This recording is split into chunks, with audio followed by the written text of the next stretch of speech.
হযরত ঈসা আলাইহিস সালাতু ওয়াস সালাম একদিন রওনা করেছেন, কোথাও যেন যাচ্ছে।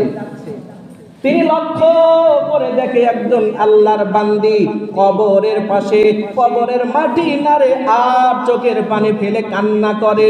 এবার আল্লাহ তাআলার পয়গম্বর ডেকে বলতেছে, ও বুড়ি মা, আপনি কেন কান্না করেন? কেন, কি হয়েছে আপনার? কি সমস্যা আমাকে বলেন না, দেখি আপনার সমস্যা দূর করতে পারি কিনা।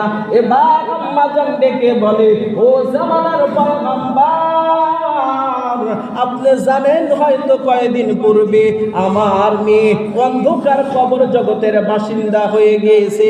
আমার একমাত্র মেয়ে, আদরের মেয়ে, তারে আমি অনেক মহব্বত আর ভালোবাসতাম।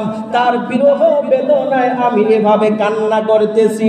বলে, ও আম্মা জান, কি কাজ করলে আপনি আর কান্না করবেন না? একটু আমাকে কি বলা যাবে? বলে, ও পয়গম্বর, একটি কাজ যদি আপনি করতে পারেন আমি আর কান্না করব না। বলে, কি কাজ? বলে, আমার মেয়ের সাথে আপনি একটু আমাকে সাক্ষাৎ করাই দিবেন। আপনার তো একটি মুজিজা, আপনি যদি কবরের পাশে দাঁড়াইয়া বিইজনিল্লাহ বলেন, মৃত ব্যক্তিও জিন্দা হয়ে যায় আল্লাহর হুকুমে। দেন না দেন, আমার মেয়ের সাথে যদি আপনি একটু আমাকে সাক্ষাৎ করাই দিতে পারেন আমি আর কান্না করব না, কথা দিলাম। জামানার নবী পয়গম্বর এবার কবরের পাশে দাঁড়াইয়া বললেন, কুম বিইজনিল্লাহ।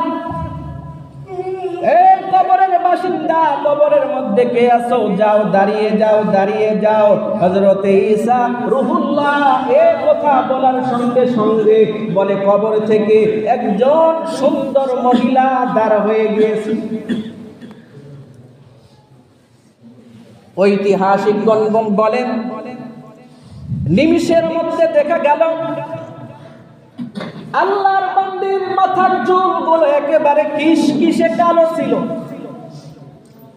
কিন্তু দেখা গেল কয়েক সেকেন্ডের ব্যবধানে আল্লাহর বান্দির মাথার চুলগুলো আবার যেন সাদায় পরিণত হয়ে গেল।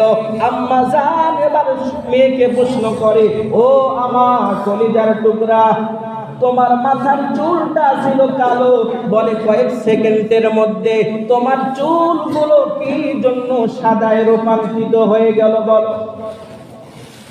বলে, আম্মা জান, মৃত্যুর যন্ত্রণা বড় কঠিন যন্ত্রণা। আমাকে যখন আল্লাহ তাআলার পয়গম্বর জীবিত করেছে আল্লাহর হুকুমে, তখন আমার